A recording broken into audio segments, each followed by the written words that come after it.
महंगाई का बम, नहीं थम रही मिडिल ईस्ट की जंग, मौसम बदला, गर्मी से राहत। नमस्कार, मैं हूं रूपाली बर्वे और आप देख रहे हैं वेब दुनिया की खास पेशकश WD नाउ, जिसमें बात करेंगे सप्ताह भर की सुर्खी। मिडिल ईस्ट की जंग का धुआं अब आपके किचन तक पहुंच चुका है, आपकी जेब पर भी इसका असर हुआ है। ईरान, इजराइल और अमेरिका के बीच बढ़ते तनाव ने दुनिया भर के बाजारों में हलचल मचा दी है। भारत पर भी इसका नकारात्मक असर पड़ा है। इन हालात में देश में महंगाई का बम फूटने को तैयार है। हालांकि सरकार ने आम पेट्रोल डीजल के दाम स्थिर रखे हैं, लेकिन प्रीमियम पेट्रोल के दाम करीब 2 रुपए प्रति लीटर बढ़ा दिए हैं। असली झटका लगा है उद्योगों को। औद्योगिक डीजल के दाम में एक साथ 22 रुपए प्रति लीटर की भारी बढ़ोतरी की गई है। अब आप सोचेंगे कि इससे आपको क्या, तो समझ लीजिए कि अगर फैक्ट्रियों का खर्च बढ़ेगा तो आपके घर पहुंचने वाली चीजों के दाम भी बढ़ने तय है। यह जंग का असर ही है कि घरेलू रसोई गैस यानी कि LPG की कीमतों में 60 रुपए और कमर्शियल गैस पर 115 रुपए का इजाफा हो चुका है। महीने का बजट पहले से ही बिगड़ा हुआ था और अब यह 60 रुपए की बढ़ोतरी मध्यम वर्ग को परेशान करने वाली है। दिल्ली से लेकर मुंबई तक LPG सिलेंडर की कीमतें बढ़ गई है। सबसे अहम बात तो यह है कि बढ़े हुए दामों पर भी लोगों को रसोई गैस आसानी से नहीं मिल पा रही है। देश भर में कहीं भी रसोई गैस के लिए लोगों को भटकते हुए देखा जा सकता है। हालांकि सरकार का दावा है कि LPG और पेट्रोल की कोई कमी नहीं है। दरअसल दुनिया का 20% कच्चा तेल और भारत का 80% से ज्यादा LPG स्ट्रेट ऑफ होर्मुज से आता है, जो इस युद्ध के कारण थम सा गया है।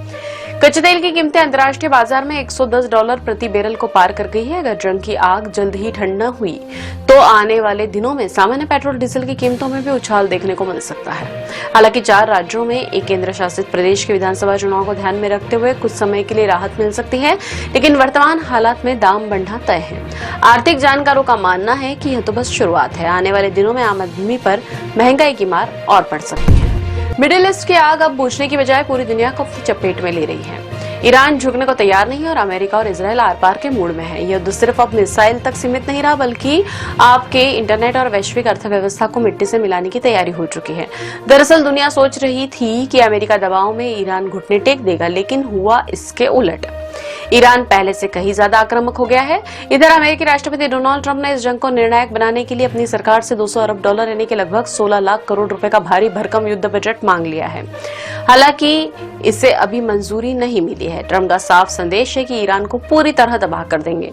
दूसरी तरफ ईरान के सर्वोच्च नेता खामनेई का दावा है कि उन्होंने अमेरिका और इजराइल को करारी शिकस्त दी है। जानकारों का मानना है कि युद्ध लंबा खींचने के आसार है और शांति की उम्मीदों को युद्ध के धुएं ने ढक दिया है। जंग की आग अब तेल के कुओं तक पहुंच गई है। सऊदी अरब, कुवैत और कतर की बड़ी रिफाइनरियों पर ड्रोन और मिसाइल हमले हुए। आसमान में आग और काले धुएं के गुबार गवाही दे रहे हैं कि वैश्विक सप्लाई चेन टूट चुकी है। कतर के रास लफान और इजराइल की तेल रिफाइनरियों को ईरान ने निशाना बनाया है। नतीजा, दुनिया भर में तेल का संकट खड़ा हो गया है। लेकिन सबसे डरावनी खबर है डिजिटल ब्लैकआउट। ईरान ने समुद्र के नीचे माइंस बिछा दी है, जिससे उन इंटरनेट केबल्स को खतरा पैदा हो गया है जो पूरी दुनिया को ऑनलाइन रखती है। अगर इस केबल को नुकसान पहुंचा तो इसका असर इंटरनेट पर होगा। इससे बैंकिंग, कम्युनिकेशन और डेटा सब कुछ एक पल में रुक सकता है। ब्रिटेन ने भी स्थिति की गंभीरता को देखते हुए अपना रणनीतिक द्वीप डिएगो गार्सिया अमेरिका को सौंप दिया है, ताकि वहां से ईरान पर नकेल कसी जा सके। लेकिन ट्रंप इससे भी खुश नहीं है। उन्होंने नाटो को कागजी शेर और कायर कहा है। लेकिन बड़ा सवाल यह है कि ट्रंप के इस अहंकार की लड़ाई में कीमत कौन चुकाएगा।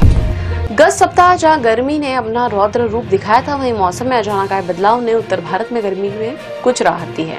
पिछले सप्ताह महाराष्ट्र के विदर्भ में कई जगह तापमान 40 डिग्री के आसपास रहा। अमरावती में पारा 41.8 डिग्री तक पहुंच गया था। दिल्ली में भी गर्मी ने 15 साल का रिकॉर्ड तोड़ दिया था। उत्तर मध्य और पूर्वी उत्तर प्रदेश के ऊपर हवा का चक्रवाती घुमाव बना हुआ है, जिसके कारण मौसम में अचानक बदलाव देखा जा रहा है। पहाड़ी क्षेत्रों में बर्फबारी और मैदानी इलाकों में बारिश से भीषण गर्मी में राहत मिली है।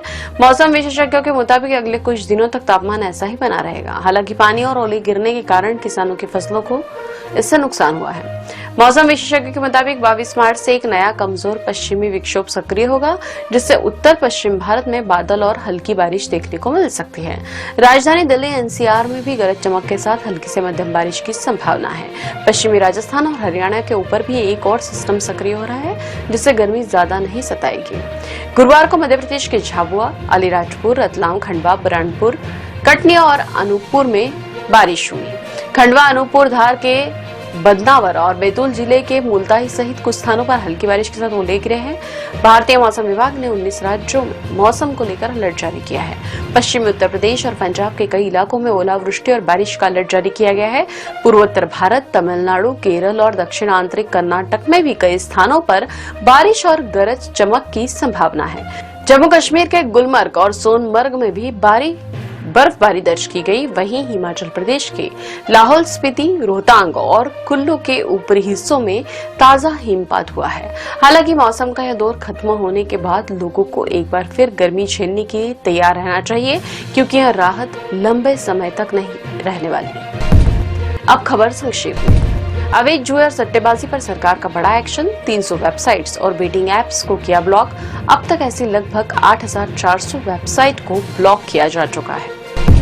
ईरानी जहाज पर अमेरिकी हमले के बाद भारत के खिलाफ साजिश, पाकिस्तान ने चलाया झूठा अभियान।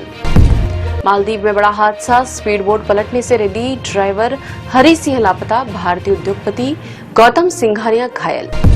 मथुरा में गोरक्षक फरसा वाले बाबा की मौत से बवाल, गो तस्करों का पीछा करते समय कुचले जाने का आरोप। एडीआर की रिपोर्ट में खुलासा, राज्यसभा के 14% सांसद अरबपति, जबकि 30% के खिलाफ आपराधिक मामले दर्ज।